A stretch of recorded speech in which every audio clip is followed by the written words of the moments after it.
que teníamos que ponernos alguna toxina o algún tipo de antígeno, ¿sí? En cambio, en la inmunidad tipo independiente no es necesario tener un antígeno específico, ¿sí? Puede ser una toxina, puede ser una bacteria o X antígeno, ¿sí? En cambio, en la inmunidad tipo independiente no es necesario tener eso.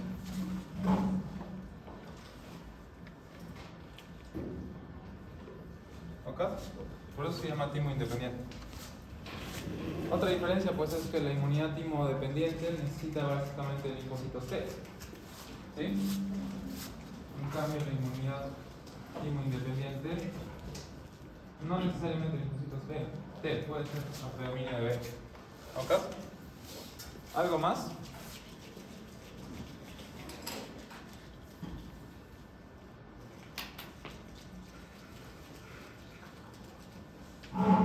¿No? Ya bueno, otra cosa. Si es que esto requiere una toxina o una bacteria o un antígeno, si esto significa que no es necesario es porque solo necesita una parte de ello, es decir, un epítopo.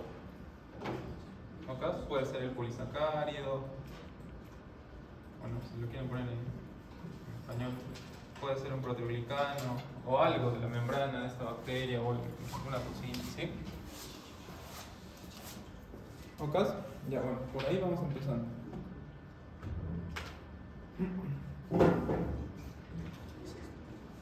Ahora, como podemos ver ahí, los antígenos independientes de T son antígenos no proteínicos, como les mencionaba, pueden ser lipopolisacáridos, nucleicos, X. Ahora, esto sí es importante. La respuesta del timo genera, como dice allí, anticuerpos de alta afinidad, mientras que la que es timo independiente genera anticuerpos de baja afinidad.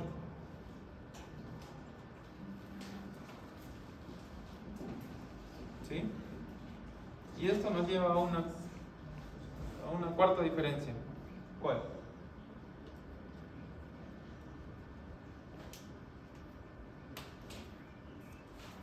Que la respuesta timo independiente es rápida. Y esta tiende a ser más lenta o moderada. ¿Sí?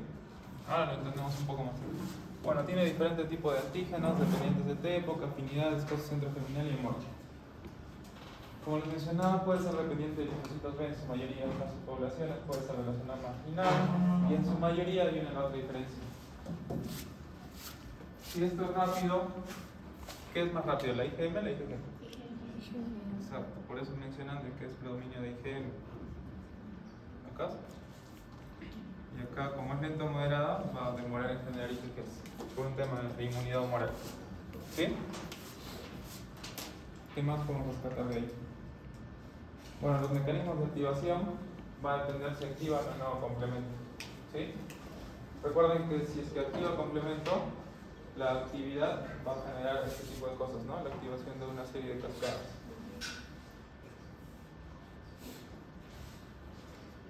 Esto también es importante, el cambio de isotipo. ¿Listo? Como se dice, la respuesta independiente predomina en la IgM, ¿sí? Pero pueden haber una que otra por ahí IG activa también. Por ejemplo, puede haber IG2 humano e IG en ciertas condiciones. Por ejemplo, vamos a un caso. Cuando se da una incompatibilidad RH, mejor dicho, vamos a mencionar incompatibilidad, ¿sí? Puede ser incompatibilidad de grupo ABO o incompatibilidad de RH. ¿Sí? O sea, cuando el niño nace, puede ser que tenga una incompatibilidad de grupo, por darles un ejemplo, ¿no? La mamá es A y el niño es O. ¿Sí? O incompatibilidad de RH, la mamá es negativo, el niño es positivo. ¿Ok? Cuando la incompatibilidad es a predominio de ABO, nosotros le llamamos que es una incompatibilidad menor. Mientras que si es una incompatibilidad de RH, le llamamos incompatibilidad mayor. ¿Alguien sabe por qué? ¿Por qué esta es más brusca que otra? Tiene que ver con la respuesta humoral. Por la inmunoglobulina que expresa, ¿ya? Generalmente la inmunoglobulina inmunoglobulina que se expresa en la incompatibilidad mayor es una IgG de predominio 3. Sí, a veces 5 también. Mientras que la incompatibilidad menor es de una IgG1 o una IgG2. ¿Listo? Ya. Eso es lo mismo que se explica acá arriba. El cambio de isotipo. Dependiendo qué tipo de inmunoglobulina se exprese y qué subtipo de G, la respuesta va a ser mayor o menor. ¿Sí? ¿Qué más? La relevancia clínica, como se dice, su referencia clave es frente a bacterias encapsuladas. Obviamente, si hablamos, va a ser la predominio más de dependiente, ¿no? Pero eso no excluye que sea independiente, porque van a reconocer igual los acá y es más de la superficie de esas bacterias. Ahora, el problema viene aquí. ¿Se acuerdan que la clase pasada vimos un poco de inmunodeficiencias? Ya. Si es que hay algún problema que genere un déficit de inmunidad humoral, no sé, porque no se codifica adecuadamente la producción de inmunoglobulina, porque hay un problema de formación medular a nivel de los linfocitos B, porque hay un problema de expresión de algún tipo de receptor, ¿sí? De los linfocitos B o T, hay alto riesgo de infecciones graves encapsuladas, ¿sí? Y esto justamente tiene que ver con eso. Porque si tú suprimes una función timo-dependiente o timo-independiente, va a generar un tipo de respuesta deficitaria, ¿no? Si la respuesta es que hay un problema con la función timo-dependiente, como es más lenta o moderada, pues obviamente va a demorar en que el paciente manifieste síntomas. Pero si el problema es independiente, los síntomas van a aparecer mucho más rápido, ¿sí? Porque te estás bajando la defensa rápido. ¿Sí? Listo. Bueno, y ahí les mencionaba lo del anti-ABO. Ahí es parte de eso. ¿Ok? En esta parte vamos a avanzar más o menos rápido porque ya lo hemos visto. La inmunidad humoral ya conocemos el patrón. ¿Sí? Si es que yo me expongo a un microbio, un germen, una toxina X, se activa un linfocito. Si es que ya obviamente ya tenemos inmunidad humoral, me refiero. Y el linfocito B va a reclutar una serie de acciones para que se destruya este tipo de microbios. ¿Sí? Eso puede ser por la activación de fagocitos, puede ser por macrófagos, por la activación del linfocito natural killer, por la activación del complemento o algo, pero que genere la destrucción. ¿Sí? Ahora, eso tiene que ver con lo que mencionaba. Si la respuesta es IgG1 o IgG3, se van a unir a la fracción constante, ¿sí? En los fagocitos, obviamente. ¿Listo? O sea, se activa la inmunidad humoral, se activa el linfocito B, estimula la producción de alguna de estas inmunoglobulinas y luego llama al fagocito para que genere la ozonización. ¿Sí? Para que se genere esta activación del fagocito va a depender qué tipo de inmunoglobulina se expresa. ¿Sí? Si es IgG3, por eso les digo que la respuesta es mucho más rápida, en el caso de una incompatibilidad RH.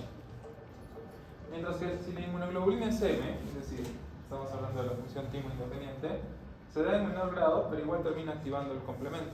Y cuando lo activa el complemento ahí viene el problema, porque lo activa con fuerza. ¿Sí? Bueno, la IgE ya lo hemos visto porque la respuesta es hipersensibilidad inmediata, tipo 1.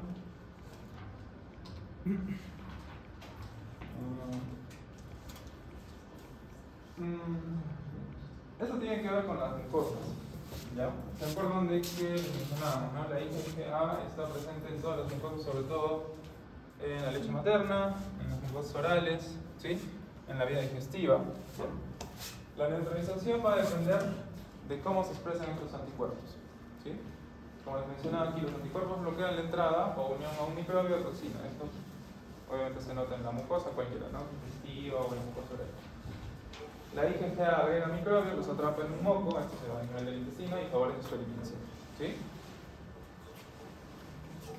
Esa es la razón también por la cual un bebito tiene que lactar cuando es chiquito. Porque cuando lacta va a adquirir inmunidad por este tipo de inmunoglobulinas. ¿Sí? Y no es que lo hace inmune a las bacterias, sino que este tipo de inmunoglobulinas genera esto. Atrapa el moco, las bacterias y obviamente hace un tipo de sensibilización.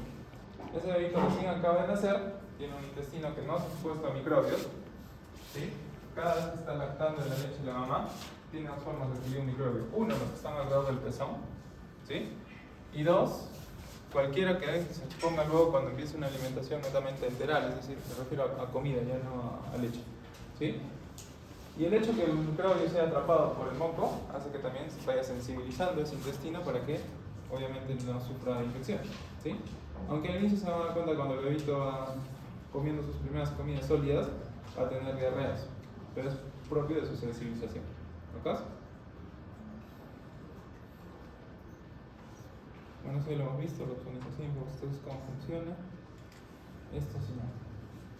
Bueno, el receptor neonatal también lo vimos en la fase pasada, ¿se acuerdan? Esta fracción constante es el que le permite el transporte intracementario y protección de la IgG del catabolismo. Pero esto también lo vimos, el receptor poli-G es el transporte de IgA a través del epitelio mucoso. Bueno, eso simplemente es para que se den cuenta de esto, ¿no? Ahora, para que esto se exprese, los anticuerpos de alta afinidad o de baja afinidad, va a depender también de qué fracción constante se estimula.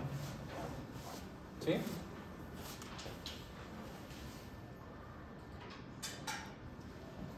Y acá ustedes me van a ayudar. ¿Cómo funcionaba el sistema del complemento? Dependía de la vía. Dependía de la vía clásica. ¿Pero cuántas vías había? 3. ¿Cuáles eran? Vía clásica, la vía de lecitina. Lecitina. ¿Y la otra?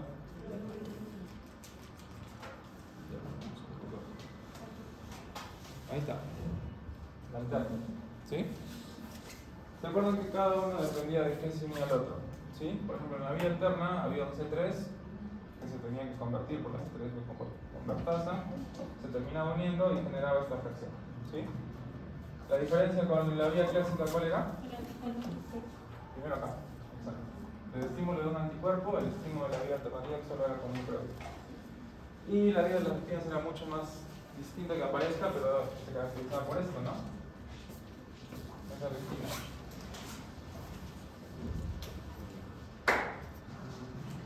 Vamos a ir un poquito también.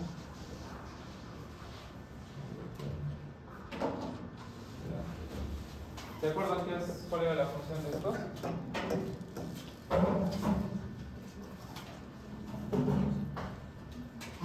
Para que se active esta vía del complemento tenía que haber un precursor previo en esa activación de las 3 convertasas, ¿se acuerdan? Esos eran los factores. ¿Sí? Si no habían factores o el paciente tenía deficiencia de factores, no se activaba la convertasa. ¿Se acuerdan que incluso les mencionaba de que hay microorganismos como la Listeria monocytógenes o la Mycobacterium tuberculosis que con el paso del tiempo y la evolución han generado un tipo de sensibilidad para evadir estos tipos de factores? Al momento de evadirlos ya no se activa el complemento, o mejor dicho, la respuesta inmune de complemento no es tan brusca como debería serlo y por eso evaden este mismo.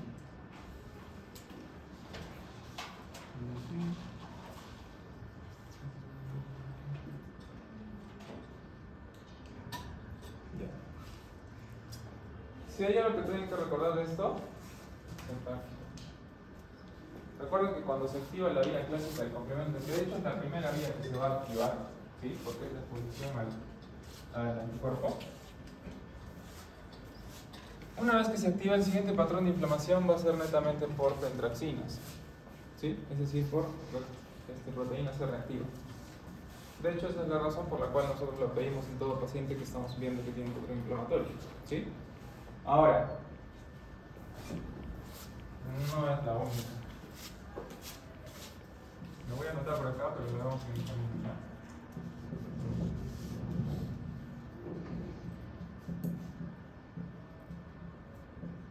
¿Conocen qué es la procalcitonina? O más o menos. Y miren, en los hospitales tenemos un gran problema. Cuando nosotros pensamos que el paciente está en un proceso séptico, obviamente está en un proceso inflamatorio, porque el proceso séptico, el precursor es el SIRS, que es el síndrome de respuesta inflamatoria sistémica. Le pedimos ciertas proteínas en sangre para ver el patrón inflamatorio. Una de ellas es la PCR. Acá ya sabemos de dónde viene, de la familia de los pentraxinos. Pero hay otra que les solemos pedir, que es la procalcitonina. Las dos son patrones inflamatorios, ¿sí? La PCR puede tener variaciones, es decir, si hoy día el paciente está con sepsis, pero le doy un tratamiento adecuado con un antibiótico y empieza a bajar, porque obviamente contrarresta la infección, esa PCR al día siguiente, digamos, si estaba en 10, al día siguiente puede estar en 3, ¿ok? El cambio es brusco. La procalcitonina sube, pero no sube tan brusco, ¿sí? Ahora, ¿por qué la prefieren en el ámbito clínico? Porque también es un predictor de mortalidad. Si la procalcitonina está muy alta, te indica de que tiene mucho más riesgo de mortalidad, ¿sí? De hecho, en un paciente séptico severo se eleva a valores de 4, 5, 6 y obviamente ahí el médico se asusta, ¿Sí? Pero desde un punto de vista administrativo, yo diría que gastar procalcitonina no tiene mucho sentido. Porque igual si se eleva, tú no vas a ver un resultado al día siguiente milagroso. Es decir, si yo hoy día empiezo antibiótico a ese paciente, esa procalcitonina al día siguiente no va a bajar tan brusco como una PCR. ¿Sí? Pero igual los médicos la piden de forma diaria, es decir, hoy día quiero un control de proca, al día siguiente quiero tu control de proca, el tercer día quiero tu control de proca. Pero si no baja tan brusco, entonces realmente no tiene ningún sentido pedirlo, realmente es una pérdida administrativa. Yo la pediría al tercer o cuarto día, ¿ok? Pero eso no está en una guía, así que igual van a seguir viendo ustedes eso en el hospital. Proca todos los días. Y aunque no crean, eso es malo para un hospital o una clínica. Porque una PCR al hospital le cuesta 30 centavos por muestra, ¿sí? Más o menos. O sea que si lo cobra un paciente será un sol, 250, ¿ok? En cambio una proca te cuesta 10, 15 soles la prueba. Entonces por eso obviamente al hospital no le conviene. Ahora, al hospital no le conviene, pero en una clínica, ahí sí te van a poner en paralelo. Cuando ustedes estén en clínica, les van a decir por qué. Porque obviamente ¿conocen esto?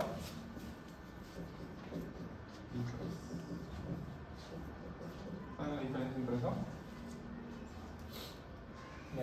La IPRES es, por ejemplo, el Hospital Bien Hecho, el Hospital Manuel Delgado, el Hospital Nacional Carlos Alberto Seguín, el Hospital de Naguara, la Clínica Sana, la Clínica EMEL X, ¿sí? La Clínica Arequipa. Y la EPS es el seguro Pacífico, seguro RIMAC, seguro, no sé, ¿qué más hay? Pacífico, RIMAC, la Positiva, X, ¿sí? MAFRE. Entonces, la IPRES, a lo mejor dicho, a ver, se los voy a explicar de esa manera. ¿Ustedes saben por qué las clínicas tienen sobrecostos? ¿Por la misma clínica o por otra cosa? Es por esto. Digamos, la IPRES hace un tratamiento ¿ya? De un paciente, pero el paciente es asegurado o el paciente se maneja por una EPS, tiene la positiva, tiene algo, ¿sí? El seguro de salud también es una EPS, ¿sí? Entonces, cada vez, el CIS también es una EPS, ¿ok? Cada vez que se mueve un paciente que le hacen algún tipo de diagnóstico, tratamiento, examen de laboratorio y X, sale dinero de la EPS para pagar a la IPRES, ¿sí? El CIS y el salud andan en quiebra porque obviamente todo lo que se gasta en un paciente a veces no se reporta a la EPS. Por lo menos en el salud todo está digitalizado, pero en el CIS no, ¿sí? O sea, ustedes todavía ven que las tres clínicas son a mano, ¿cierto? Entonces, cada vez que yo envío algo, el CIS igual me lo va a cobrar, a pesar de que ya no lo puse en historia clínica. ¿Sí me dejo entender? Entonces, ese paciente pudo haber gastado, no sé, 2 clorfenaminas, pero tú solo reportaste una atención en la historia clínica, ¿sí? Ya perdiste una. Igual te la va a cobrar. Entonces, eso quiere decir que este paciente, si normalmente gastó 2 soles, cuando te pague el CIS por la atención de ese paciente, te va a pagar 1 sol, ¿sí? Ahora, se entiende con 1 sol, ¿no? Ahora, imagínense cantidades mucho más grandes. Por eso siempre está en pérdida, ¿ya? Pero una EPS privada, la positiva, ese tipo de cosas no van a perder plata, ¿sí? Entonces, como también tienen ese problema de que los médicos no saben manejar diagnósticos, porque cada vez que tú diagnosticas tienes que colocar el CIE-10 y justificar que este diagnóstico tiene relación con tu tratamiento. Por darles un ejemplo, ¿no? Yo pongo gastritis, está mi código CIE-11, ¿ok? Y acá te meto, no sé, clorfenamina, ¿qué tiene que ver? Nada, ¿sí? Lo primero que va a pasar es que la EPS te va a observar. Te va a decir, no, no procede, ¿sí? Entonces no lo puedes gastar. Te va a decir que, mejor dicho, que reconsideres tu diagnóstico o vuelvas a tu receta. Y lo segundo, si en caso te equivocaste y pasó, luego se lo cobran a la IPRES, ¿sí? Es decir, a la clínica. Pero la clínica no va a perder, así que te la terminan cobrando al médico. Te lo descuento, ¿sí? Por eso es que hacen sobrecostos, para no perder nunca, ¿sí? Entonces, cualquiera que piense que, bueno, mejor me voy a trabajar en la clínica. El médico gana 3.000 soles, la clínica por esa atención se gana 15.000. ¿Sí? Así que prefiero trabajar en el privado. Bueno, eso era un pequeño comentario. Seguimos con esto. Bueno, la vía clásica, como les he mencionado, es la que estimula las tetraxinas y toda esa cascada. Ya, la vía de las leptinas. no requiere anticuerpos, solo requiere la función de la leptina, ¿cierto? O de la que esté de turno, ¿no? Puede ser una picolina, X. ¿Sí? Eso lo hemos visto. Ya. ¿Se acuerdan cómo se estimulaban las C5? También requerían otro factor, no era el D.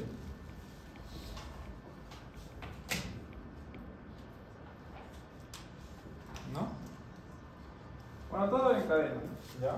No olviden que estaban las C3, se estimula la C5, para que se estimule de C5 a C5, perdón, C5 a C5B, se recibe la C5 3 convertasa, y luego todo venía secuencial, ¿no? Venía C5, C6, C7, C8, y finalmente el C9 era un complejo poli-C, ¿de acuerdo? Y eso era lo que llevaba la lista celular. Ah, y formaba un poro. Por eso se llama complejo poli-C. ¿Ok?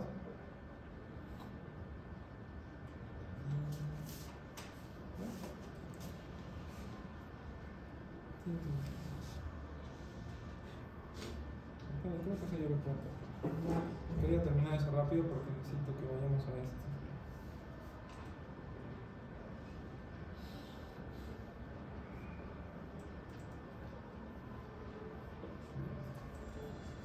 Bueno, ¿alguna duda de lo anterior antes de pasar a esto? No creo, ¿no? Porque ya lo hemos visto también la parte pasada. Ya. Esto sí nos va a tomar un poquito más de tiempo, chicos.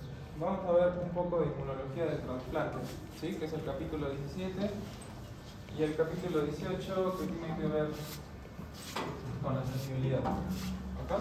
Con sensibilización, mejor dicho. En el aula virtual, ya que voy a entrar a esto, les he dejado que para su examen, o mejor dicho, su quiz de tercera fase y último, tienen que ver una película. ¿Sí? ¿Lo han visto? La película no es.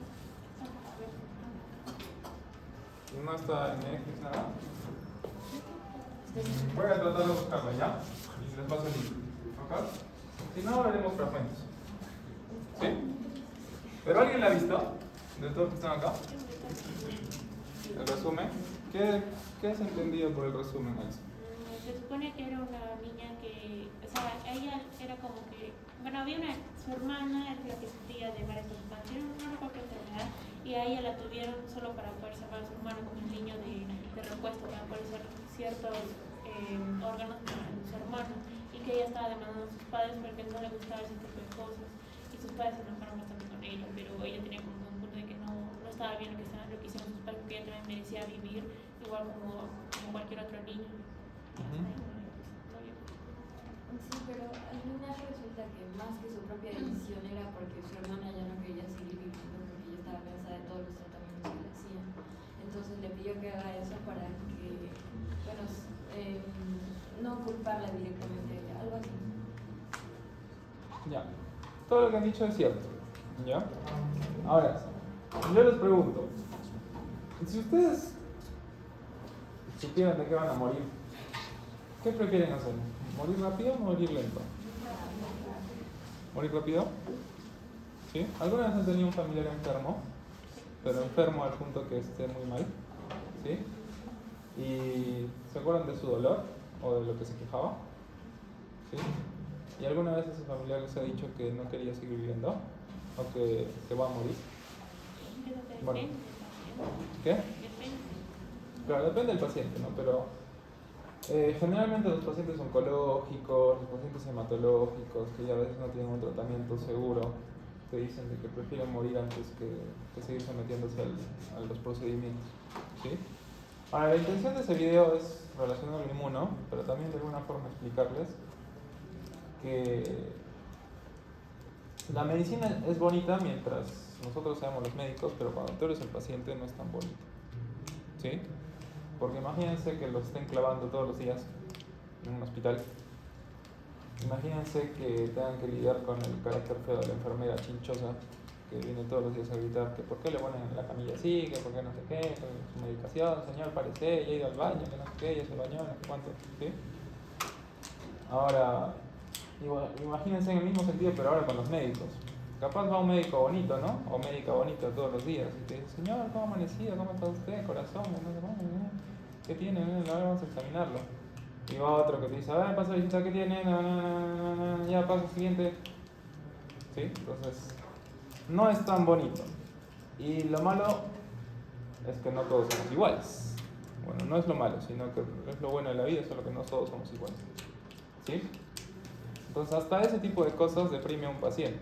Imagínense que viene el paciente, el médico bonito que te atiende, ese día el paciente va a estar feliz.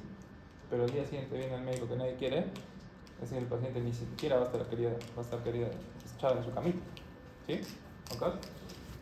Ya.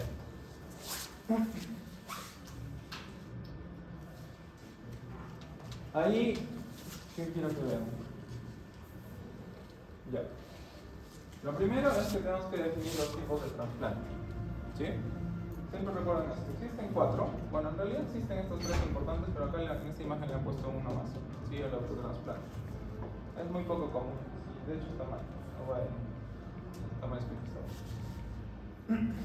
Primero, ¿qué sería un autotrasplante? A ver, pónganse ahí una sola situación donde hay un autotrasplante. No sé si sea, pero he visto que últimamente en Corea y en Estados Unidos extraen la sangre de la paciente, lo separan y el suero se lo inyectan en la cara. Y después de unos días como que la piel se vuelve más tersa, más clara, algo así. ¿Eso contaría como autotrasplante? No con la palabra trasplante. ¿Sí? Autólogo sí. ¿Ya? O sea, es un tratamiento autólogo porque se tienen células del paciente o plasma del paciente o suero del paciente para ser utilizada en el mismo paciente. Pero no lleva la palabra trasplante, porque trasplante es un órgano. ¿Sí? Dime, Valesca, y luego Flor. Creo que no era muy común, pero en caso de un cáncer se podía, en casos muy graves de un cáncer se puede sacar el órgano veterinario. Ya, o sea, ¿te refieres que si digamos tiene un cáncer, no sé, de hígado, le retiran el hígado, le extraen el cáncer y lo vuelven a trasplantar? ¿Algo así? No sé si he mirado, pero he visto que es muy poco común, pero sí se ve. Ya, sí existe una terapéutica y la vamos a ver acá, pero sí existe una posibilidad de eso. No es muy frecuente, es muy cara también, pero sí existe. ¿En quemaduras? ¿Trasplante de piel? Ajá. Ya, ese es uno, ¿sí? Ya, por ejemplo, ese es un autotrasplante que ha mencionado Flor. Ahora, también mi trabajo no es enseñarles salud pública, pero también les voy a decir algo, ¿ya? ¿Conocen cuál es la diferencia entre el centro de salud 1 y luego viene el hospital tipo 2, hospital tipo 3 y instituto tipo 4? Ya. Mira, tiene un nombre, ¿ya? El INEN, el hecho que se llama Instituto Nacional de Enfermedades Neoplásicas, o el IREN, el hecho que se llama Instituto Regional de Enfermedades Neoplásicas, es porque tiene la denominación de instituto, ¿sí? Traducido dentro de la norma del Estado peruano, son un hospital de nivel tipo 4, ¿sí? ¿Por qué le llaman de nivel tipo 4? Porque se centra en algo, ¿sí? En algo específico. En este caso, atención de enfermedades oncohematológicas, ¿sí? Y está diseñado para que haya especialistas solo para eso, oncohematológicos, ¿sí? Un oncólogo pediatra, un cirujano pediatra, ¿sí? Subespecialidades puras, ¿ok? El hospital, su máximo nivel, mejor dicho, del nivel de establecimiento 1 es el 1-4.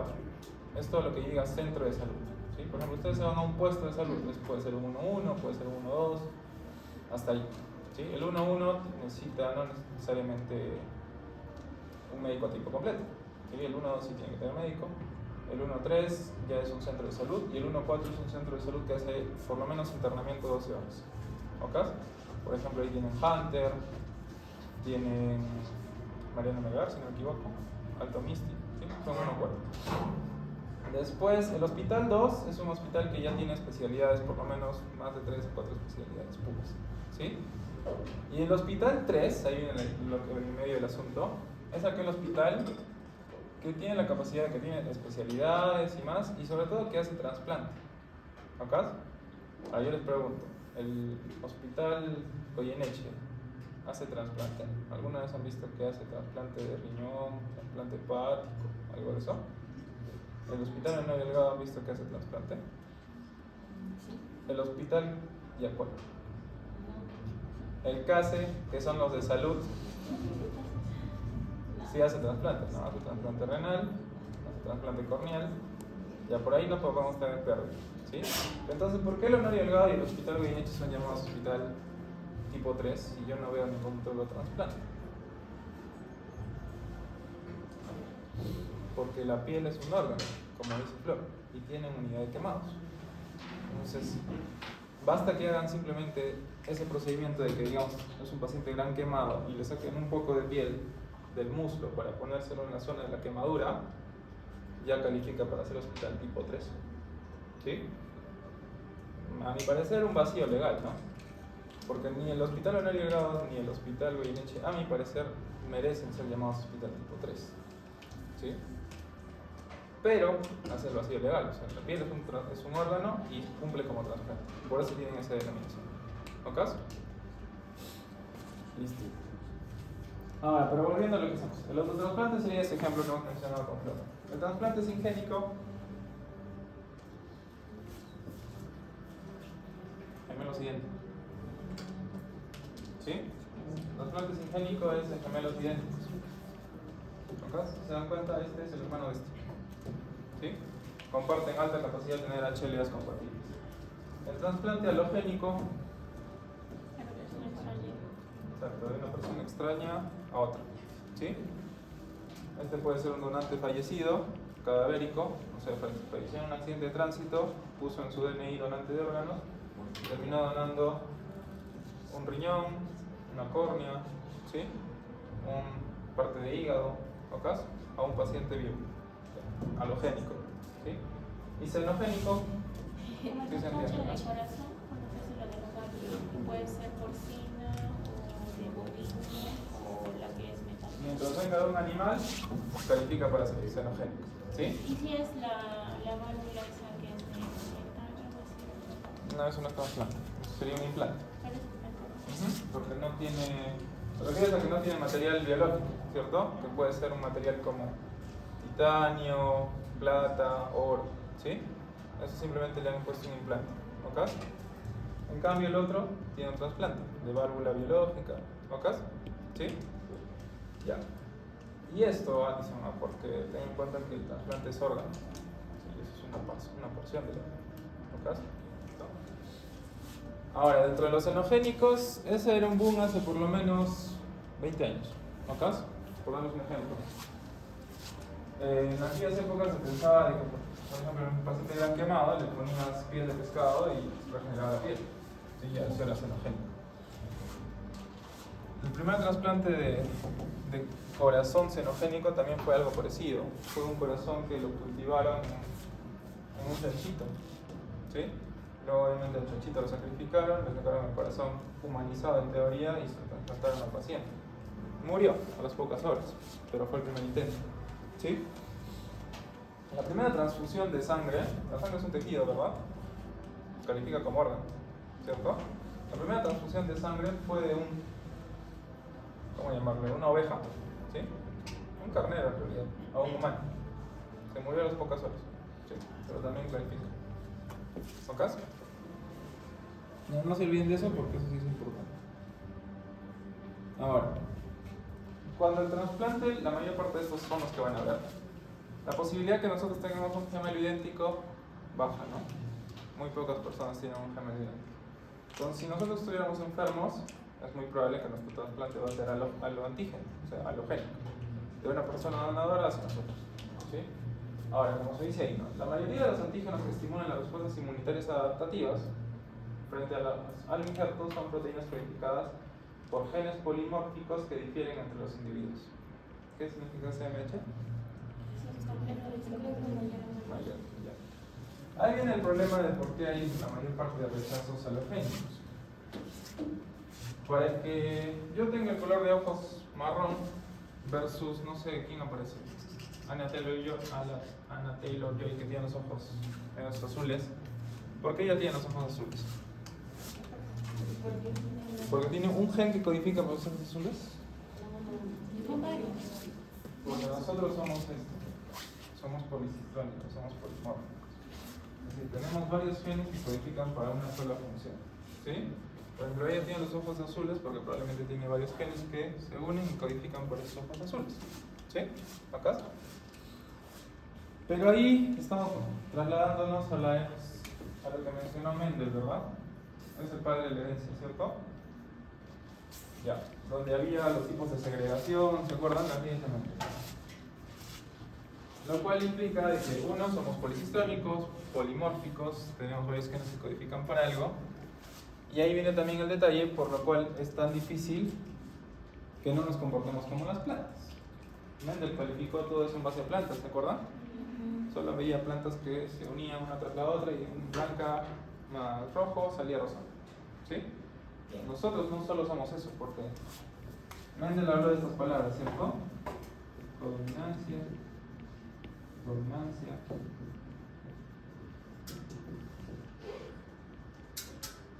y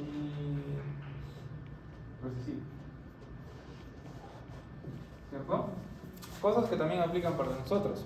Ya, recuérdenlas porque las vamos a ver acá. Por ejemplo, a ver, interpretemos ese gráfico. Las moléculas responsables de las reacciones fuertes y rápidas de los rechazos se denominan complejos mayores histocompatibles. La cepa A es un ratoncito de color verde, ¿ya? Y la cepa B es un ratoncito de color morado, perdón, naranja. ¿Sí? Le están haciendo un trasplante halogénico, ¿cierto? De la cepa A la cepa B. ¿Lo aceptó? No, hubo rechazo. ¿Sí? Ese es el rechazo de primera serie. ¿Ok? Cuando se rechaza un injerto, recuerden que hay eso también.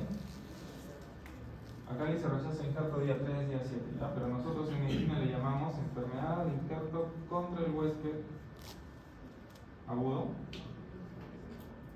Enfermedad de injerto contra el huésped crónico. ¿Sí? Al inicio parece que lo aceptó, ¿sí? Pero después lo terminó rechazando. ¿Ok?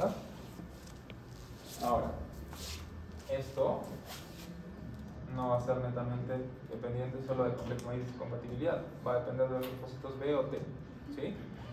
Por eso también en la fase pasada, sus doctores les plantearon hacer las pruebas de CDCC, ¿sí? Búsqueda del complemento y búsqueda de citometría de flujo. ¿Sí? ¿Ok? Porque una tenía que ver con la búsqueda de anticuerpos preformados y la otra netamente por la reacción del linfocito T o B expresado. Ahora sigamos viendo el otro lado. Dicen la cepa A, la cepa B. La cepa A le pasa a la B, pero recuerden que este cepa B ya no es el primero, sino es un individuo que rechazó el primer trasplante. ¿Sí? Entonces, ese individuo que rechazó el primer trasplante, ¿lo volverá a aceptar? No, lo vuelve a rechazar. ¿Cierto? Eso se llama rechazo de segunda serie. ¿Por qué lo rechazó? Porque tiene inmunidad de memoria. ¿Sí? ¿Ok? Y el último, la cepa A con la cepa B, pero a esta cepa B le están haciendo algo. ¿Qué dice ahí? A la cepa B se le han inyectado linfocitos de otro animal de la cepa B que rechazó un injerto de la cepa A. ¿Sí? ¿Lo vuelve a rechazar? Ya. ¿Qué estaban intentando hacer en el tercer caso? Si yo supongo que el problema es que esta enfermedad injerto contra el huésped la está haciendo porque se están expresando los linfocitos B o T del ratoncito, y esta es la causa del rechazo, pues le voy a colocar linfocitos B y T de otro ratoncito para que este animalito esté sensibilizado. ¿Sí? Exacto, para que evite rechazar, ¿cierto? Esa fue la intención. Pero recuerda que esos linfocitos B y T se formaron como respuesta a una inmunidad de memoria de este, ¿cierto? Así que así se los coloqué, igual iba a rechazar. ¿Sí? Demostrando que el que produce la mayor parte de la enfermedad de injerto contra el huésped es el linfocito B o el linfocito T.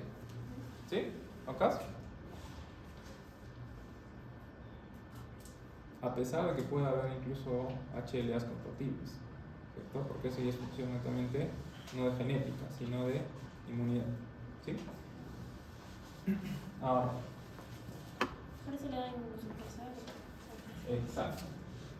Ya de ahí viene lo que estás mencionando, Alice. Luego los experimentos con las ratitas y todo eso vino en base al uso de inmunosupresión. Ya lo vamos a ver al final de las diapositivas. Bueno, polimórfico, ya lo hemos visto, se refiere a la propiedad de que estos antígenos del injerto difieren entre los individuos de una especie, aparte de los gemelos idénticos o entre diferentes cepas endogámicas de animales. ¿Sí?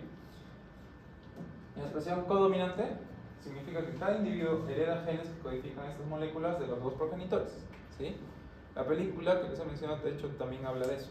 Los padres cuando les dicen que su hija tiene leucemia, dicen yo me ofrezco como donador de médula. Ninguno era compatible, claro, porque cuando nace el hijito hay un cross-match de los genes del padre y de la mamá, ¿sí? Y decían, pero es imposible, ¿cómo puede ser posible que yo siendo el padre no sea un probable donador? ¿Sí? Por eso, porque tiene genes de ambos lados, codominancia, ¿ok? Y que se expresan los dos alelos procedentes de dos progenitores. Ahora, ¿qué vamos a ver? Ya. Eso es lo que vamos a interpretar acá. La cepa A, si le dona a una cepa A, perfecto, son idénticos. ¿Sí? De la cepa B a la cepa A, nada, lo mismo, lo vimos en la diapositiva pasada. ¿Sí? Un hijo de la cepa A y de la cepa B, ¿sí?, que reciba de la cepa B, ¿puede haber compatibilidad?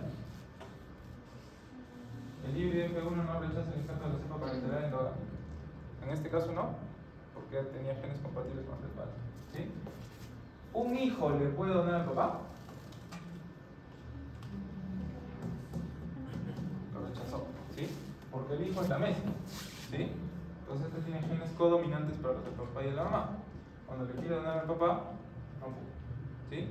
Ahora, si bien eso lo explican en un dibujito con ratitas, en la vida humana no siempre es así, porque sí hemos visto alguna vez de que puede ser que un padre le dona al hijo o que un hijo le dona al padre, ¿sí? Porque son mucho más cosas que simplemente un experimento in vitro, ¿ok? O laboratorial. Pero por un tema de estadística, pues es muy poco probable que un hijo le done a un padre, ¿sí? Estadísticamente, muy poco probable, porque él tiene más genes codominantes, el padre y el madre, ¿sí? Pero no imposible, ¿eh? No imposible.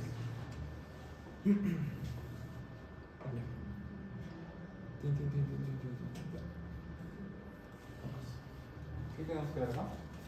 Ah, ya. El reconocimiento de antígeno puede ser directo o indirecto, ¿sí? La respuesta de los linfocitos T a las moléculas del complejo más mayores de compatibilidad halógenas presentadas de forma directa son muy fuertes, porque hay una elevada frecuencia de linfocitos T que pueden reconocer directamente toda la proteína del complejo mayor de compatibilidad. ¿Sí? Traducido se encuentra el complejo mayor de compatibilidad reconocido por linfocito T, y si es que lo reconoce y lo lleva a la muerte, genial. ¿Sí? Pero en la representación indirecta no necesariamente necesita todo el complejo mayor de compatibilidad, solo necesita un receptor. ¿Ven? Luego ese receptor se lo endosita y lo reconoce de forma indirecta. ¿Sí? Por eso lo llaman indirecto, porque no necesita todo el complejo, solo necesita una fracción. Ese es el receptor. ¿Ok?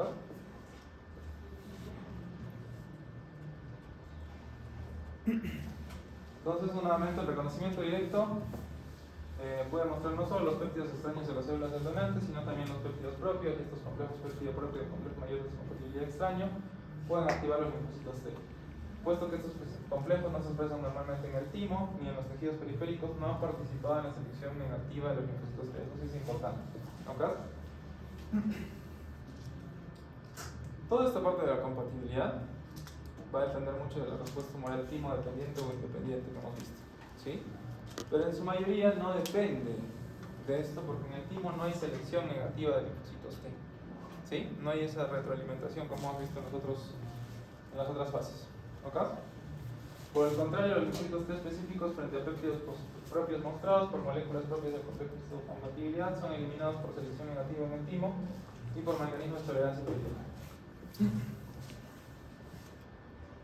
Y el reconocimiento indirecto, como les he mencionado, no solo es el complejo, sino puede ser un fragmento. ¿Sí? Funciona como un epíteto. Ya, por aquí está. Ah, ya. ¿Se acuerdan lo que hicieron con el tercer ratoncito? Que le colocaron linfocitos de otro. Sí. Ya, esa prueba la llamaron así, reacción de mezcla de linfocitos. ¿Sí? Esa prueba, la intención era probar la función de los linfocitos T y B de dos donantes, como se dice ahí, ¿no? La respuesta de los linfocitos T a los reactivos a las moléculas extrañas al complejo mayor de compatibilidad puede analizarse en laboratorio mediante la prueba MLR, o reacción de mezcla de linfocitos, en la que se mezclan linfocitos procedentes de dos individuos con una composición genética distinta en un cultivo celular.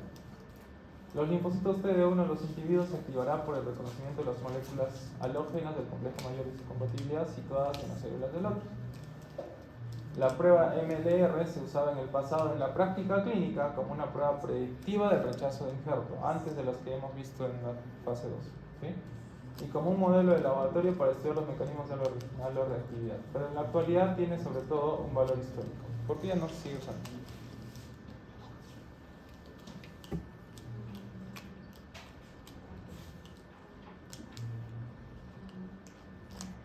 Porque nos damos cuenta que hoy en día yo no necesito ver la competencia que hay entre los linfocitos de un donante y otro, ¿sí?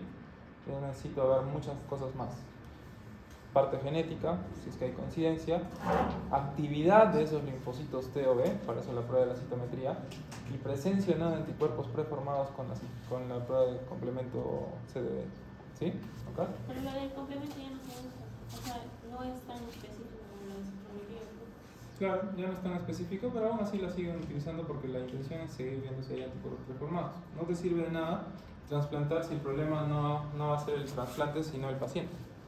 Pero ¿Sí? igual los resultados que daba esa prueba no eran específicos porque las disis celular pueden ser cualquier otra cosa y no por un anticuerpo. Ahí también te lo doy. O sea, el detalle de esa prueba es que tiene mucha posibilidad de que haya ese tipo de cosas afuera, ¿no? In vitro, que haya reacciones que no sean necesariamente exclusivas por el trasplante. ¿Sí? Bueno, ahora acá vamos a ver un poco de rechazo hiperagudo y rechazo crónico. ¿Sí? ¿Ven ese vasito sanguíneo? Ya, ese vasito sanguíneo obviamente va a contener los anticuerpos específicos, ¿sí? Que va a pasar en el momento del trasplante, ¿sí? Un anticuerpo específico frente a un aloantígeno circulante y un aloantígeno. En este caso puede ser antígeno en un grupo sanguíneo. Basta que haya un reconocimiento, ¿sí? Esto no sé qué tratan de ponérmelo, pero pienso que es la IgM, porque tiene 5 bracitos. ¿Okay? Activa el complemento y daña endotelial. No es la IgM, es la de las lectinas, ¿sí? Porque va a activar el complemento. ¿Okay? Veamos lo que dice. El rechazo hiperagudo se caracteriza por una oclusión trombótica.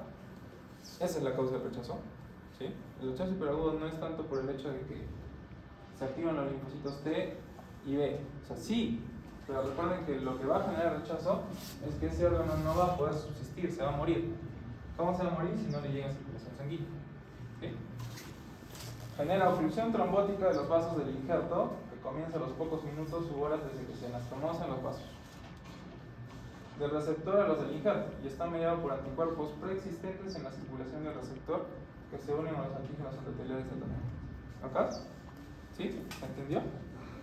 Ese paciente tenía anticuerpos anteriores que no fueron detectados, y el rechazo hiperagudo surge por ahí, por los anticuerpos preformados.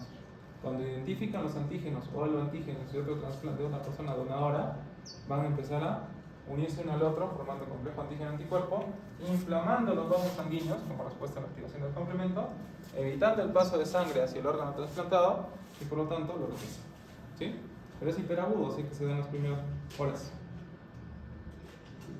Mientras que el rechazo agudo es un proceso de lesión del parénquima del injerto y de los vasos sanguíneos mediado por, eso sí lo hemos visto, linfocitos T o B, por eso se llama la prueba de citometría.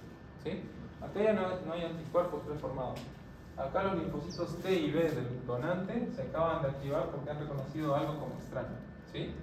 Y han empezado a dañar el parénquima del órgano y los vasos sanguíneos, ¿sí? Causando endotelitis.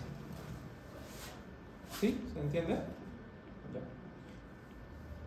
Y bueno, acá desde el punto de vista anatomopatológico lo van a ver así, ¿no? Van a ver como el vaso sanguíneo está totalmente ya engrosado en la pared, ¿sí? Y llena de linfocitos, ¿no? Porque todos estos puntos son linfocitos, ¿cierto? También existe otra más, que es el rechazo crónico. Y aunque no crean, esta es más común que las otras dos. ¿Sí?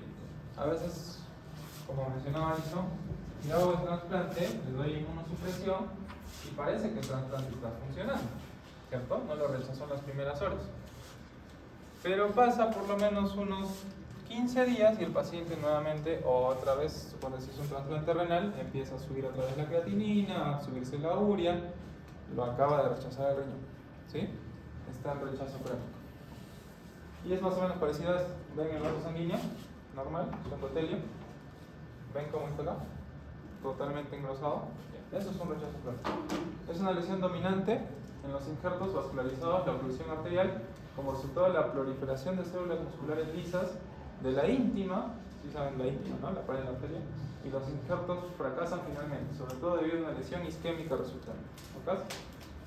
En el trasplante humano, esto ya lo hemos visto, la principal estrategia para reducir cualquiera de esos rechazos, agudo, hiperagudo, crónico, o la inmunogenicidad del injerto, es minimizarlo mediante pruebas que identifiquen al antígenos entre el donante y el receptor. Para eso son las pruebas de laboratorio, las que hemos mencionado, ¿sí?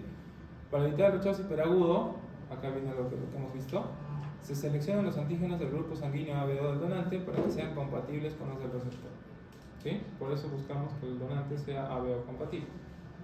¿Ok?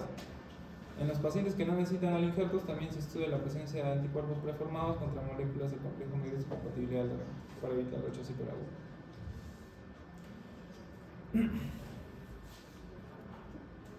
Ya, esto tiene que ver con lo que mencionaba, ¿cierto? Si el paciente no va a rechazar el órgano, también va a depender de cómo lo inmunosuprimamos, ¿sí? Para que no se active esa función inmunomoral.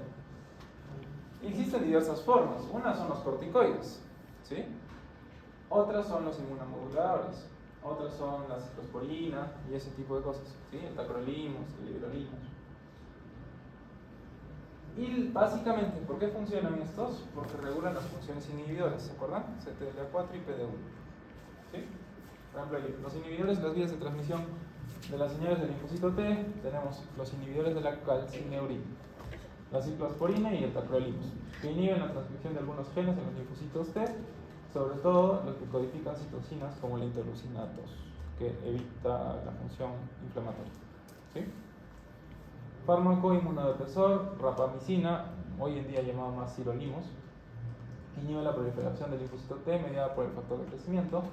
Si no hay factor de crecimiento, no va a crecer la íntima de la arteria, ¿sí? Bloqueo de coestimuladores, B7, CD28, ¿se acuerdan? Los fármacos que bloquean las vías coestimuladores del linfocito T reducen el rechazo agudo del injerto. Y al final tenemos tres formas de evitar todos estos tipos de reacciones inmunes. Una, bloqueando la coestimulación. Dos, generando quimerismo hematopoyético. Si yo genero moléculas parecidas a estas, o las inhibo o las suprimo, o las estimulo, en este caso las inhibo. Y la transferencia e inducción de linfocitos T reguladores, que eso tiene que ver con el premio Nobel de este año, ¿se acuerdan? Si yo evito que mejor dicho, si estimulo de que el linfocito T regulador cumpla su función, el celular no ataca al humoral, menos riesgo de rechazo al trasplante. Miren, este es un cuadro que lo encontré y me pareció interesante ponerlo. Habla del trasplante de células progenitoras hematopoyéticas, ¿ya? ¿Alguien quiere ser hematólogo acá? ¿O oncólogo? ¿Sabían que existe ese trasplante? ¿Qué?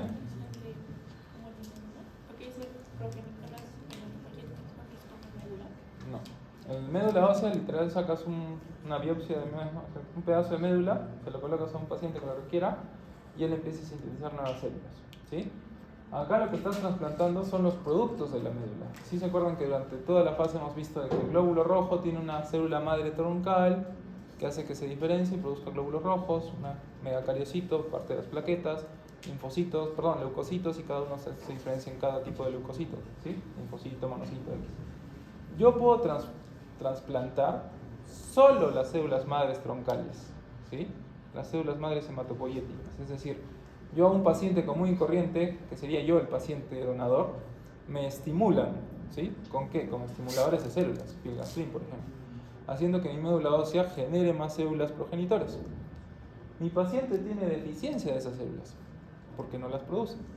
Entonces me las van a sacar a mí y se las van a poner a él, ¿sí? ¿Ok?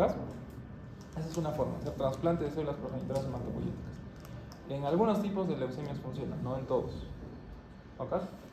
Entonces, por ejemplo, ahí, para seleccionar el donador, todo lo que hemos visto, ¿sí? Edad, si tiene alguna enfermedad, si tiene un tratamiento previo, si tiene comorbilidades, si tiene actividad de alguna enfermedad, ¿ok?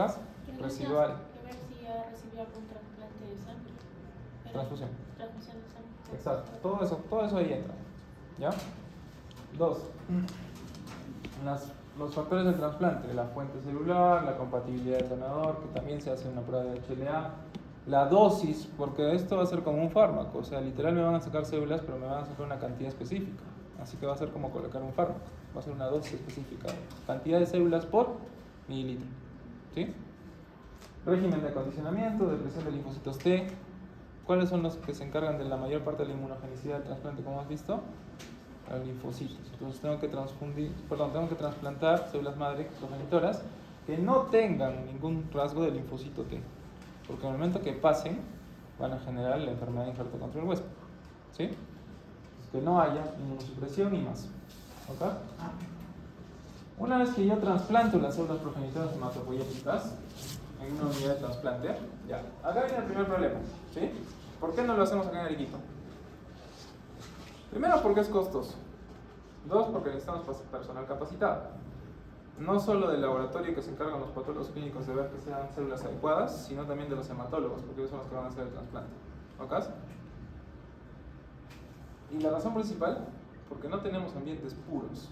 Si yo trasplanto y hago la mejor extracción de células progenitoras hematopoyéticas de su compañera para trasplantar células receptor, excelente. Pero recuerda que en el momento que hacer el trasplante puede infectarse simplemente por la contaminación del medio ambiente, ¿sí? Antígenos, toxinas y todo lo que pueda haber. Pues no tenemos cuartos puros. Eso implicaría que es un cuarto puro, que este sea el lugar del trasplante y que tenga un filtro allá, un filtro acá, un filtro allá, un filtro acá, y todo el ambiente esté constantemente saliendo el aire negativo hacia afuera, ¿sí? Para que este ambiente sea totalmente puro, no haya ningún tipo de espora toxina. Ya. Más o menos en el año 2010 hacían trasplantes progenitores aquí en Arequipa. ¿Saben qué pasaba? Trasplantaba y a los 2 días infectado con algo, se moría, ¿sí? Por eso lo suspendieron, porque no había ambiente puro para hacer el trasplante, ¿ok? Pero una vez se trasplantan las células progenitoras hematopoyéticas, miren qué es lo que pasa. Son células troncales, así que van a empezar a diferenciarse, ¿sí? Con la finalidad de destruir a las células malas que tiene el paciente. ¿Cuáles son nuestros principales fagocitos? Estos. Así que se estimulan los leucocitos para que se estimule toda la cadena fagocitaria. Neutrófilos, células natural killer, monocitos, ¿sí? Por otra parte, se van a estimular todos nuestros linfocitos de inmunogenicidad, ¿sí? De las células troncales, linfocitos CD8, linfocitos ¿sí? CD4. Y al fin y al cabo va a pasar esto, ¿no? Va a pasar los primeros días del trasplante que supera la enfermedad de infarto contra el huésped agudo, hasta que pasan los últimos días cuando ya supera la enfermedad de infarto contra el huésped crónico. Y si en caso no lo supera, pasa esto. Los primeros días lo trasplantas, enfermedad de infarto contra el huésped agudo, se activa, se pierde el otro, ¿cierto? Bueno, las células. Y si en caso es crónico, pues va a avanzar paso de los años y nuevamente se pierde, ¿sí? Por eso mismo. La enfermedad de infarto contra el huésped se da sobre todo a nivel de hígado, a nivel gastrointestinal y todo tipo de reacción, donde puede haber linfocitos. Y la crónica se va a todos los tejidos periféricos, piel, ojos, boca, gastrointestinal, hígado, pulmón, músculo esquelético. Porque le da más tiempo para que se produzcan más linfocitos T de rechazo, ¿sí? Y esto obviamente sí es importante. Cuando hago yo el post-trasplante, recuerden que va a ser un paciente inmunosuprimido, o sea, mucho más susceptible a que se infecte por toda la cadena de los herpes, ¿se acuerdan? Cuando lo vi, Epstein-Barr, herpes zóster, hongos y otros, ¿sí? Esto hay que evitarlo, por eso les mencionaba que tiene que ser un ambiente súper puro. Pero el paciente se pudo haber contagiado antes. Si el paciente habrá tenido Epstein-Barr antes, el niño no habrá sido tan segunda afectación. Por eso lo hacemos acá. También estos mismos de acá los usamos aquí, en el paciente, para evitar que nos confundamos más adelante. Si es que lo adquirió, ya lo tenía, ¿sí? La infección la Pero tiene. lo de Epstein-Barr puede pasar, porque no es a veces sintomático. Porque en personas con una fertilidad a veces pasa como sintomático. Pero cuando son inmunosuprimidos se vuelven ya en lo que son las personas de alto riesgo, que ya puede pasar algo peor con el virus Epstein-Barr, como ¿A qué te refieres? el linfocito T y de células epiteliales de... Sí, es a qué te refieres. ¿El citomegalovirus qué produce? No, yo no puedo ver. Ya. ¿El Epstein-Barr qué produce? Más adelante. De Linfoma de, los linfocitos D y de las células epiteliales de acá de esta área. que es conocido como Burkitt. Ya. Eso también recuerdo, ¿ya? De los virus herpes importantes más adelante, el 8, porque produce el sarcoma de Kaposi. El Epstein-Barr, que se produce el linfoma de Burkitt, ¿sí? Y nada más, creo. porque el otro es el MALS, que es por Helicobacter pylori. ¿Sí? Ah, y el varicela zoster que viene de la varicela. ¿Ok? Bueno, ahí ya no me di cuenta, pero ya está ahí alguna duda, porque ya vamos a pasar al capítulo 18. ¿No? ¿Hasta aquí lo tenemos? 45. Ya, aquí se acaba. Vamos a pasar al capítulo 18, que es inmunidad antitumoral. ¿Ya? Esto les va a gustar, porque esto sí ya es sacado de los pelos. ¿Ok? Para nuestra época y para nuestro Perú, pero les va a gustar. Bueno, y si es que alguien quiere irse afuera a hacerlo, bienvenido, porque realmente no hacemos esto. ¿Ya? Cuando hablemos de tumores, vamos a ver que la respuesta tumoral, la acabamos de hablar, incluso depende de un virus. ¿Sí? Hay virus oncogénicos. Ah, me olvidaba otro. Burkitt por Epstein-Barr, herpes 8, que produce sarcoma Kaposi, HTLV, que no es un virus herpes, pero que produce leucemias de células T del adulto. ¿Sí? Todos son virus oncogénicos. ¿Sí? Es decir, yo me puedo infectar con un virus ahorita, y ese virus, si se hace una infección crónica, puede generar un tumor más adelante. ¿Sí? O una enfermedad neoplásica. ¿Por qué? Por esto que vamos a ver. Los antígenos tumorales estimulan respuestas inmunitarias adaptativas específicas que pueden impedir o limitar el crecimiento y propagación de los tumores. ¿Sí?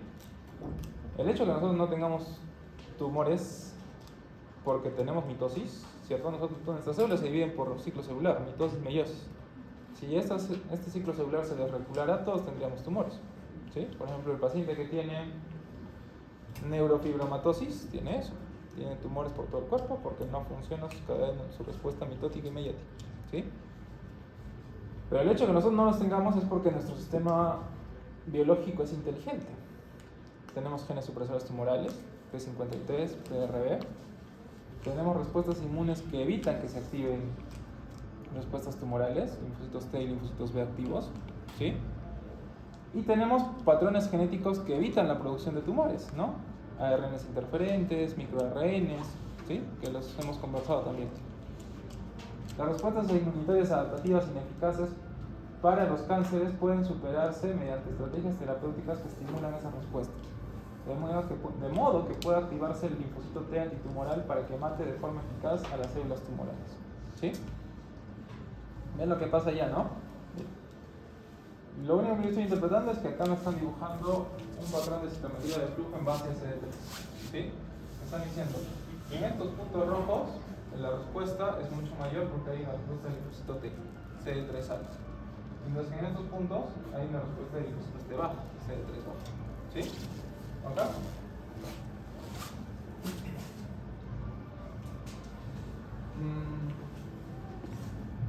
Los antígenos tumorales pueden venir de distintas formas.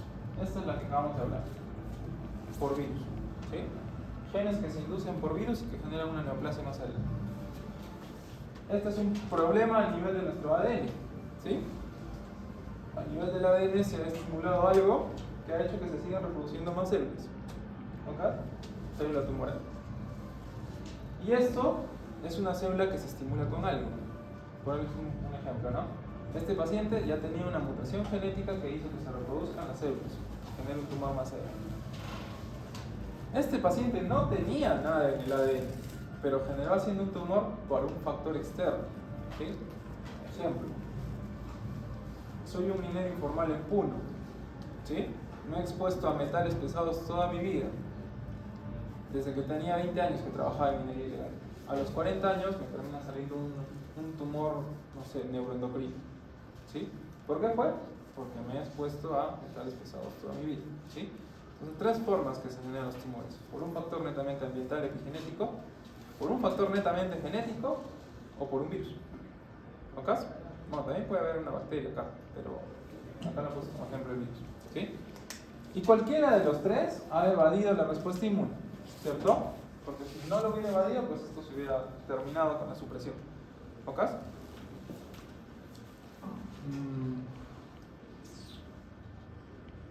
Ya.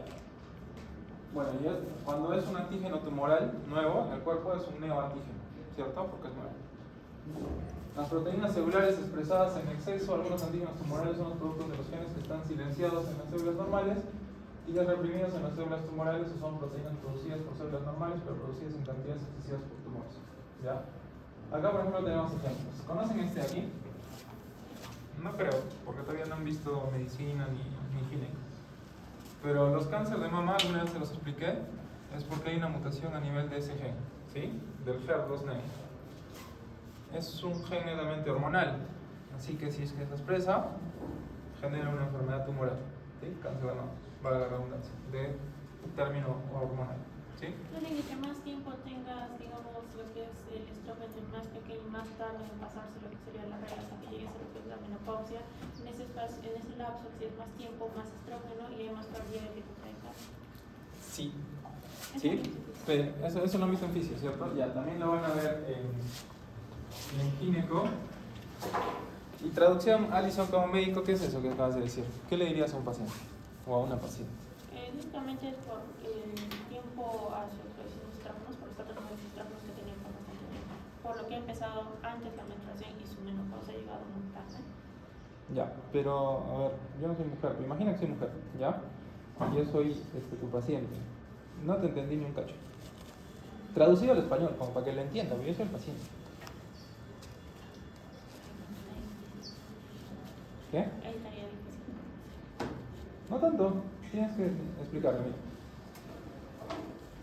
Mientras más tiempo de exposición tengas a estrógenos, te hace más susceptible a manifestar un cáncer dependiente de estrógenos, ¿cierto? ¿Ok? Cáncer de mama, dependiendo si tienes HER2-neu, cáncer de ovario, ¿ok? Doctor, y los pacientes que, digamos, se someten a fertilidad y se les estimula la ovulación, y entre más ovulación, más estrógenos se producen, ¿a esas personas también no serían susceptibles de este tipo de cáncer? Siempre y cuando tenga alguna de esas mutaciones genéticas que se puedan estimular, ¿sí? Pero, volviendo al otro. Eso que acabas de decir, que lo que quería mencionar en la clase, que ya me ganaste, es algo que yo le explicaría a la generación del futuro de hoy, ¿sí? Por ejemplo, yo tengo 30 años y tengo varias amigas que son médicos, pero todavía no tienen hijos, ¿sí? Como también tengo compañeras de colegio que han tenido sus hijos entre los 25 y 26. Creo que es una buena edad porque ya se desarrollan profesionalmente a los 21, 22, piensan en ser mamás y madres de familia a los 25, ¿no? La etapa reproductiva general de las mujeres etapa fértil va incluso hasta los 29, 30, ¿ok? Pero ¿qué les explicaría yo a mis colegas médicos mujeres o médicas?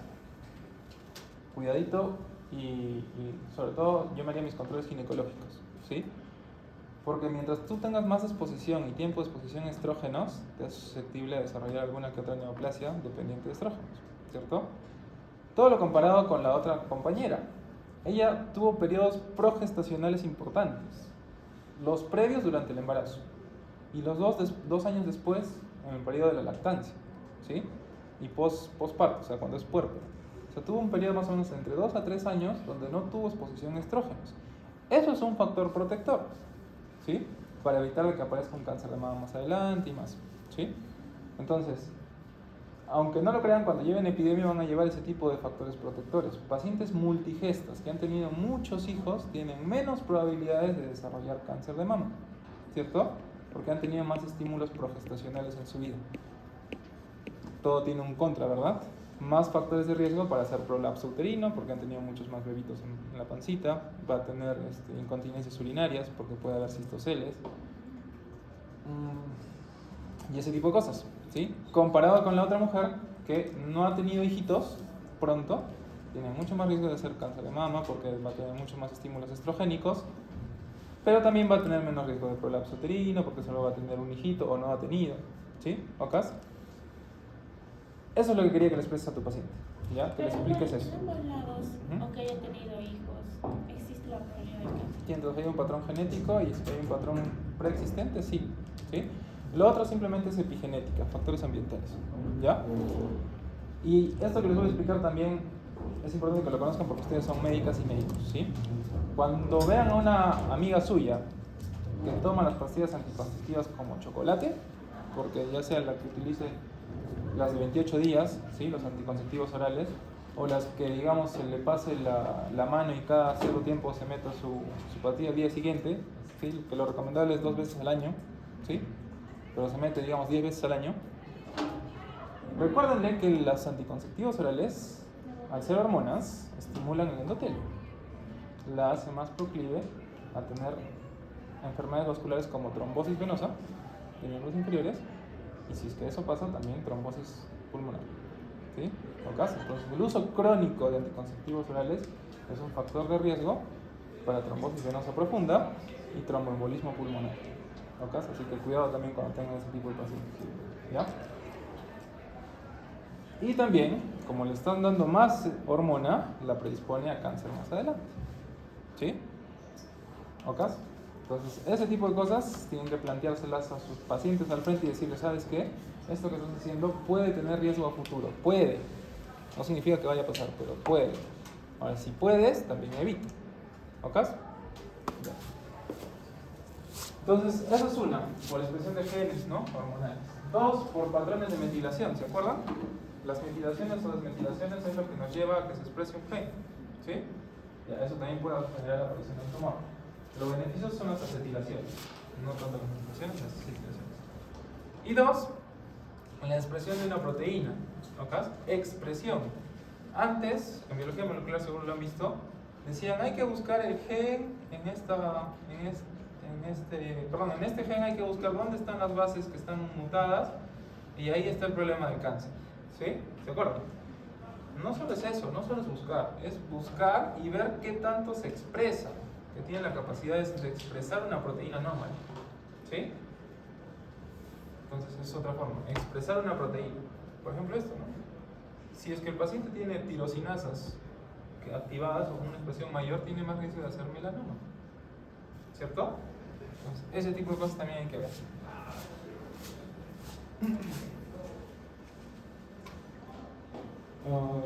¿Qué es esto? Bueno, frente al tumor siempre va a haber respuesta del linfocito T citotóxico, ¿cierto? Porque arranca por un problema netamente celular y el linfocito T citotóxico se encarga de eso. ¿Qué es esto? ¿No es lo mismo? ¿En caso? No se olviden, CD8, el complejo mayor multiplicidad de prima. Ya, a eso también quería llegar. Tenemos factores inhibidores, CTLA4, PD1 y más. Pero los genes supresores tumorales deberían encargarse de evitar que aparezca esto, pero a veces hay tumores que evaden el sistema humoral, ¿sí? Evaden nuestro sistema inmune. Todo lo que hemos puesto ahí, ¿no? Los tumores evaden las respuestas antitumorales de los linfocitos T uniéndose a moléculas inhibidoras, PD1, CTLA4, ¿sí? Punto de control inmunitario, que actúan normalmente para impedir la autoinmunidad o regular la respuesta inmunitaria a los microbios. Los productos secretados de las células tumorales pueden suprimir las respuestas inmunitarias antitumorales. Los linfocitos T reguladores pueden suprimir la respuesta del linfocito T frente a los tumores. Las células supresoras de tumores de origen mielocítico son precursores mielocíticos inmaduros que se acumulan en la médula ósea, los tejidos linfáticos, la sangre y los tumores de los animales portadores de tumores y de los pacientes con cáncer, y suprimen las respuestas inmunitarias innatas y celulares mediante los linfocitos T. Las respuestas inmunitarias frente a las células tumorales imponen presiones selectivas que dan lugar a la supervivencia y al crecimiento excesivo de variantes de células tumorales como en no inmunogenicidad. ¿Sí? Traducción. La forma de la célula tumoral puede evadir el sistema inmune por distintos puntos, evadiendo la respuesta de las células T reguladoras, evadiendo los puntos inhibidores, evadiendo las respuestas de supresión del gen tumoral, ¿sí? Evadiendo la respuesta de un gen interferente, o un microRNA. A lo largo del tiempo fue algo así, miren. Antes de mencionar eso. Creo que alguna vez se los dije, ¿no? Si hoy en día tenemos tratamientos contra el cáncer, básicamente son 3. Quimio, radio, nada más, 2, ¿no? Quimio y radio, terapia, ¿sí? Pero no distingue entre células buenas y malas, ¿cierto? En el momento que lo aplicas, mata todas las células que encuentra, buenas y malas. Una forma que se encontró por estas épocas, por los 2000, es aplicar inmunoterapia, ¿cierto? Ahí hemos visto los fármacos inmunomoduladores, inmunosupresores, Entonces nos dimos cuenta que si yo moldeaba alguna célula T o una célula B, yo podía atacarla de forma directa para que obviamente no se genere la respuesta tumoral. ¿Sí? Entonces al inicio solo era quimio, radioterapia que mataba células buenas y malas, luego es solo inmunoterapia porque son nuestras propias células las que tienen que luchar contra nuestras células que están mutando de forma normal.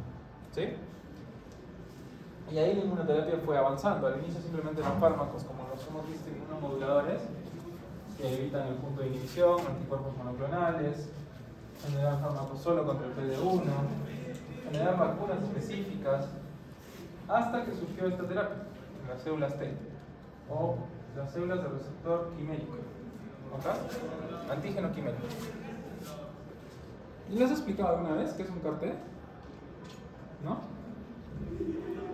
Te lo voy a explicar porque de paso voy a tener que dar una ponencia de esto el miércoles. Te voy a recordar un poco. Ya bueno, eso los anticuerpos monoclonales ya lo hemos visto, ¿cierto? Todo lo que implica MAF es un anticuerpo monoclonal humanizado y es frente a este tipo de CD. ¿Sí? Los más comunes utilizados en el hospital son estos, los rituximab, trastuzumab, para todo paciente que tenga HER2 neopositivo. ¿Sí? Trastuzumab usado en cáncer de mama. ¿Ya? Súper caro, casi no lo van a encontrar en el Perú. ¿Ok? Cáncer netamente vasculares, bevacizumab, todo aquel que inhibe el factor de crecimiento endotelial. ¿Sí? Cáncer que expresa netamente factores que generan metástasis, ¿ya? Óseas, cáncer de próstata que metastatiza a hueso, ¿sí? Cáncer de mama que metastatiza a costillas y vértebras torácicas. Tumor solo y metástasis óseas, ¿ves? Denosumab, este también lo utilizamos bastante, ¿ya? Que actúa sobre ranglilano, CD254. Bueno, hay más, pero son los más importantes que yo conozco. Ya. Por ejemplo, esto es una terapia. ¿Esto es CAR-T? No, estos son anticuerpos antitumorales. Un paciente que tiene cáncer expresa un antígeno tumoral. Yo podría generar un anticuerpo antitumoral contra ese antígeno, ¿cierto? Y una vez que lo reconozca, pues obviamente generar la respuesta de daño para que se empiece a morir la célula tumoral. ¿Sí? ¿De dónde lo obtengo? Pues de la misma sangre del paciente. Ese es uno. O llegar a la terapia de las células CAR-T. Receptor antigénico quimérico. ¿Sí? Receptor antigénico quimérico. Solo que está en inglés. Chimeric Antigen Receptor. ¿Sí? ¿Qué hago?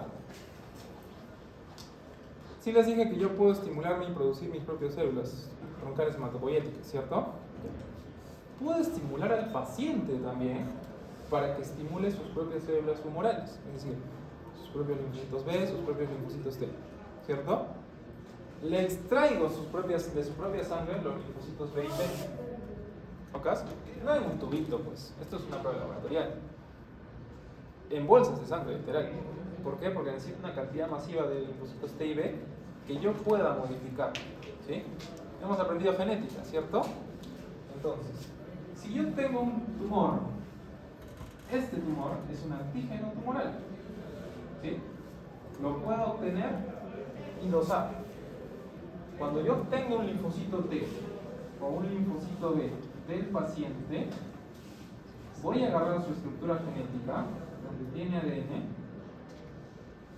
y le voy a insertar un gen específico, como una sonda, como hemos visto en biología molecular, que pueda reconocer a este antígeno tumoral, que este sea su célula diana, o su diana terapéutica, ¿cierto? Cuando ingrese esta célula CAR-T al organismo del paciente enfermo, ¿el sistema inmune lo va a atacar? ¿Inmune lo va a atacar? No, es suyo, lo reconoce como suyo, ¿sí? Y ya no va a atacar, como la quimio o la radioterapia, a las células buenas, ¿sí? Va a atacar solo a las células malas, porque tiene un antígeno tumoral, ¿ok?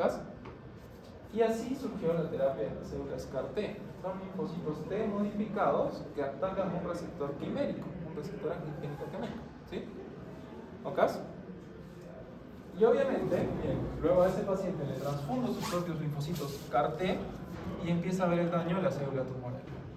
¿Ok? ¿Funciona? Sí funciona, sobre todo en linfomas. Porque los linfomas son tumores sanguíneos. ¿Ok? Hoy en día, siglo XXI, estamos probando la función de las células CAR-T contra tumores sólidos. ¿Ok? Pero sí hay remisión de enfermedades de linfomas con este tratamiento. Sí, es la modificación de cada una de las células. Eso es una muy cara. ¿Qué? Muy cara. ¿No es una qué? Suena muy caro. Ah, es muy caro. Sí, es muy caro. Es difícil que cada célula va a cambiar y todo eso, a modificarlo genéticamente. No, modificas una. Y ¿Solo luego, una o un par, porque después recuerdas esa palabra, Ah, sí, generas clonas, ¿sí? O sea, generas una expansión clonal de linfocitos T. ¿Ok? O sea, se van a reproducir todos, pero no son los mismos del paciente. ¿Ok? Eso que acabas de decir es porque surgió en tu cabecita esa idea de que voy a modificar cada una de las células del paciente, ¿cierto? ¿Sí? ¿Más o menos? Ya eso también existe, ¿ah? Pero eso se llama terapia génica. ¿Hablaron bien? Acá ya entra Alison algo que le llamas patente. Hoy en día cada una de estas cosas que se están investigando es porque viene un super inversor, digamos yo soy dueño de McDonald's, ¿sí? Y digo, me sobra la plata, pero quiero seguir ganando más plata, ¿sí? Entonces por ahí hay un genio loco, yo soy un genio loco, ¿sí? Entonces le dice, ok, ¿puedes hacer eso? Sí, sí puedo. ¿Cuánto necesitas? Mucha plata. ¿Cuánto? No sé, pues por lo menos más de 10 millones de euros.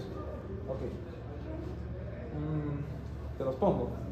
Pero una vez que lo tengas, lo vamos a vender, ¿sí? Y obviamente como va a costar, voy a recuperar más de mis 10 millones de euros, ¿sí? Probablemente empiezo a vender y recuperaré 40, 50, 60, lo que dure la patente.